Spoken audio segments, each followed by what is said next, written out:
DK. Hariprasad KPCC ಅಧ್ಯಕ್ಷರು ಅವರು ಸಚಿವರಾಗ್ತಾರಾ? ಸಿದ್ದರಾಮಯ್ಯ ಅನ್ನೋ ಕಸರತ್ತು ನಡೆಸ್ತಾ ಇದ್ದಾರಾ?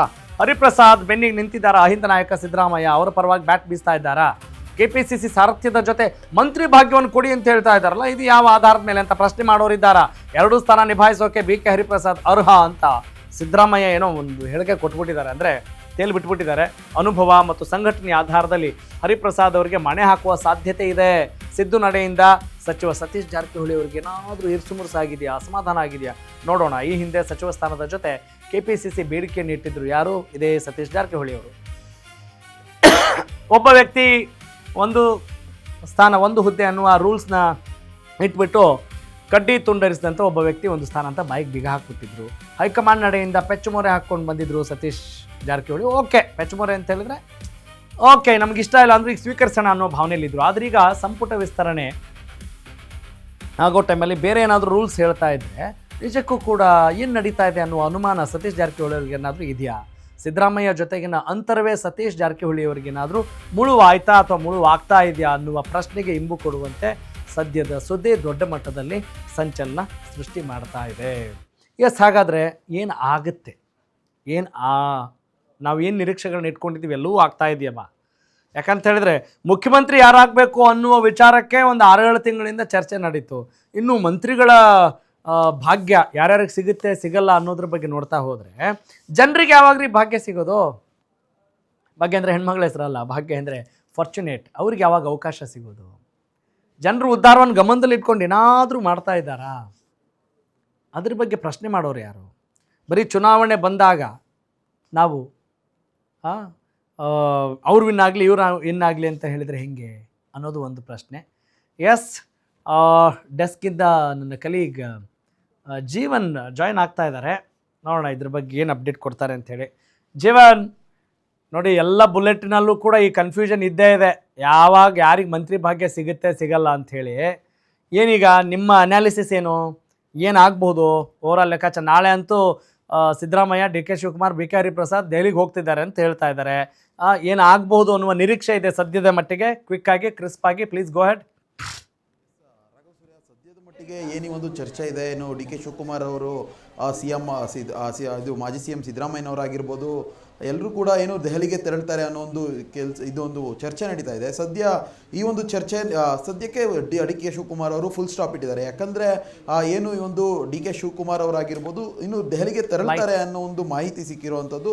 ಆದರೆ ಯಾವುದೇ ರೀತಿಯಾದಂತಹ ಈ ಒಂದು ಅಂದರೆ ಕ್ಯಾಬಿನೆಟ್ ಎಕ್ಸ್ಪೆನ್ಷನ್ ವಿಚಾರಕ್ಕೆ ನಾನು ಹೋಗ್ತಿಲ್ಲ, ಒಂದು ಪರ್ಸ್ನಲ್ ಕೆಲಸ ಇದೆ, ಈ ಒಂದು ವಿಚಾರವಾಗಿ ನಾನು ಹೋಗ್ತಿದ್ದೀನಿ ಅನ್ನೋ ಒಂದು ಮಾಹಿತಿಯನ್ನು ಡಿ.ಕೆ. ಶಿವಕುಮಾರ್ ಸ್ವತಃ ಕೊಟ್ಟಿದ್ದಾರಂಥದ್ದು ಇವತ್ತು. ಇದಾದ ಬಳಿಕ ಇನ್ನು ಏನೊಂದು 2-3 ದಿನಗಳ ಬಳಿಕ ರಾಹುಲ್ ಗಾಂಧಿ ಅವರು ಬುಲಾವಣೆ ಕೊಡ್ತಾರೆ. ಆ ಒಂದು ಸಂದರ್ಭದಲ್ಲಿ ನಾವು ಹೋಗ್ತೀವಿ, ಈ ಒಂದು ಕ್ಯಾಬಿನೆಟ್ ಎಕ್ಸ್ಪೆನ್ಷನ್ ಬಗ್ಗೆ ಪೂರ್ಣ ಚರ್ಚೆ ಆಗುತ್ತೆ. ಆ ಒಂದು ಸಂದರ್ಭದಲ್ಲಿ ಇನ್ನು ಈ ಒಂದು ಏನೋ ಮುಂದಿನ ತಿಂಗಳು ಅಧಿವೇಶನ ಕೂಡ ಕರಿತಾರೆ, 6ನೇ ತಾರೀಕಿಗೆ ಅಂದರೆ ಆಗಸ್ಟ್ 6ಕ್ಕೆ ಅಧಿವೇಶನ ಕೂಡ ಕರಿತೀವಿ ಅನ್ನೋ ಒಂದು ಮಾಹಿತಿಯನ್ನು ಡಿ.ಕೆ. ಶಿವಕುಮಾರ್ ಅವರು ಕೊಟ್ಟಿದ್ದಾರೆ. ಅಂದರೆ ಅಧಿವೇಶನ ಏನು ಪ್ರಾರಂಭವಾಗುತ್ತೆ ಅಷ್ಟರೊಳಗೆ ಎಲ್ಲ ಪೂರ್ಣವಾದಂತಹ ಕ್ಯಾಬಿನೆಟ್ ಆಗುತ್ತೆ ಅನ್ನೋ ಒಂದು ಮಾಹಿತಿಯನ್ನು ಡಿ.ಕೆ. ಶಿವಕುಮಾರ್ ಅವರು ಸ್ವತಃ ಕೊಟ್ಟಿದ್ದಾರೆ. ಈ ಒಂದು ನಿಟ್ಟಿನಲ್ಲಿ ಸದ್ಯ ಆಷಾಢ ಮಾಸದಲ್ಲೇ ಏನು ಈ ಒಂದು ಸಚಿವ ಸಂಪುಟ ಏನು ಪೂರ್ಣವಾಗುತ್ತೆ, ಡಿ.ಕೆ. ಶಿವಕುಮಾರ್ ಅವರ ಸಚಿವ ಸಂಪುಟ ಏನು ಪೂರ್ಣವಾಗುತ್ತೆ ಅನ್ನೋ ಒಂದು ಮಾಹಿತಿ ಇದೆ. ಆದರೆ ಇಲ್ಲಿ ಸಾಕಷ್ಟು ಚರ್ಚೆ ಇದಾಗಿರೋದು ಯಾಕಿಷ್ಟು ತಡವಾಗದ್ದು ಅಂದ್ಬಿಟ್ಟು. ಆದ್ರೂ ಕೂಡ ರಾಹುಲ್ ಗಾಂಧಿ ಅವರು ನಿನ್ನೆ ಬಂದಂಥ ಸಂದರ್ಭದಲ್ಲಿ ಅವರು ಕೂಡ ಆಲ್ರೆಡಿ ಈಗ ಹೈಕಮಾಂಡ್ ಹತ್ರ ಡಿ.ಕೆ. ಶಿವಕುಮಾರ್ ಅವರಾಗಿರ್ಬೋದು, ಸಿದ್ದರಾಮಯ್ಯ ಆಗಿರ್ಬೋದು, ಎಲ್ಲರೂ ಕೂಡ ಒಂದು ಮಾಹಿತಿಯನ್ನು ಮಾತಾಡಿರೋದು. ಇನ್ನು ಇವತ್ತು ಶಾಸಕರ ದಂಡೆನೇ ಡಿ.ಕೆ. ಶಿವಕುಮಾರ್ ಅವರ ಮನೆ ಆಗಿರ್ಬೋದು, ಇನ್ನು ಮಲ್ಲಿಕಾರ್ಜುನ ಖರ್ಗೆ ಅವರ ಮನೆಗಾಗಿರ್ಬೋದು, ಒಂದು ಸಚಿವ ಸ್ಥಾನದ ಆಕಾಂಕ್ಷಿಗಳು ಯಾರಿದ್ದಾರೆ ಎಲ್ಲರೂ ಕೂಡ ಇವತ್ತು ಹೋಗಿ ಏನು ಹೈಕಮಾಂಡ್ ನಾಯಕರಾದಂತಹ ಮಲ್ಲಿಕಾರ್ಜುನ್ ಖರ್ಗೆ ಅವರಾಗಿರ್ಬೋದು, ಇನ್ನು ಸಿ ಎಂ ಆದಂತಹ ಡಿ.ಕೆ. ಶಿವಕುಮಾರ್ ಅವ್ರನ್ನ ಭೇಟಿ ಮಾಡಿ ಒಂದು ಸಚಿವ ಸ್ಥಾನಕ್ಕಾಗಿ ಹಲವಾರು ಬೇಡಿಕೆಗಳನ್ನ ಇಟ್ಟಿರುವಂಥದ್ದು.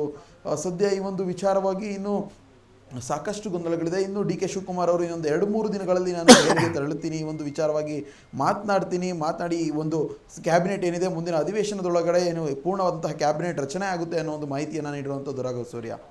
Correct, thank you Jeevan. Okay, ಒಟ್ಟಿನಲ್ಲಿ ಈ ಕ್ಲಾರಿಟಿ ತೊಗೊಳ್ಳೋದು ಓಕೆ, ಥ್ಯಾಂಕ್ ಯು. ಕ್ಲಾರಿಟಿ ತೊಗೊಳ್ಳೋಕ್ಕೆ ಎಷ್ಟು ಕಷ್ಟಪಡಬೇಕಾಗಿದೆ ನೋಡಿ, ಅಂಥ ಒಂದು ಪರಿಸ್ಥಿತಿ ಇವತ್ತಿನ ರಾಜಕಾರಣದಲ್ಲಿದೆ. ಅಂದರೆ more chefs spoil the food ಅಂತ ನೀವು ಕೇಳಿದ್ದೀರಿ. ಅಂದರೆ ಅಡುಗೆ ಮಾಡೋರು ಎಲ್ಲರೂ ಒಂದು ಉಪ್ಪು ಹಾಕು, ಖಾರ ಹಾಕು, ಹುಳಿ ಹಾಕು ಅಂತ ಹೇಳುವಂಥವ್ರು ಸಮ ಪ್ರಮಾಣದಲ್ಲಿದ್ದರೆ ತಾನೇ ಒಂದು ಏನೋ ಸರಿಯಾದಂಥ ರೈಟ್ ರೆಸಿಪಿ ರೆಡಿ ಆಗೋದು. ಹಾಗೆ ಇಲ್ಲಿ ಅವರವ್ರದ್ದೇ ಆದಂಥ ಒಂದು ವರ್ಚಸ್ಸಿರುತ್ತೆ, ಅವರವ್ರದ್ದೇ ಆದಂಥ ಘನತೆ ಇರುತ್ತೆ, ಅವರವ್ರದ್ದೇ ಆದಂಥ ಒಂದು ದೊಡ್ಡ ಮಟ್ಟದ ಛಾಪನ್ನು ಮೂಡಿಸುವಂಥ ಸ್ಥೈರ್ಯ ಇರುತ್ತೆ. ಹೀಗಾಗಿ ಹೈಕಮಾಂಡ್ ಎಲ್ಲವನ್ನೂ ನೋಡಿ ಅಳಿದು ತೂಗಿ ಇಲ್ಲಿ ಮಂತ್ರಿಗಿರಿನ ಕೊಡಬೇಕಾಗತ್ತೆ. ಅಂಥ ಒಂದು ದೊಡ್ಡ ಚಾಲೆಂಜ್ನ ಎಲ್ಲ ಪಕ್ಷಗಳು ಅನುಭವಿಸ್ತಾ ಇರ್ಬೋದು. ಅದೇ ರೀತಿ ಈಗ ಕಾಂಗ್ರೆಸ್ ಆಡಳಿತದ ಈ ಸರ್ಕಾರದಲ್ಲೂ ಕೂಡ ಅಂತಹದ್ದೇ ಗೊಂದಲಗಳು ಮನೆ ಮಾಡಿರೋದು ಸುಳ್ಳಲ್ಲ.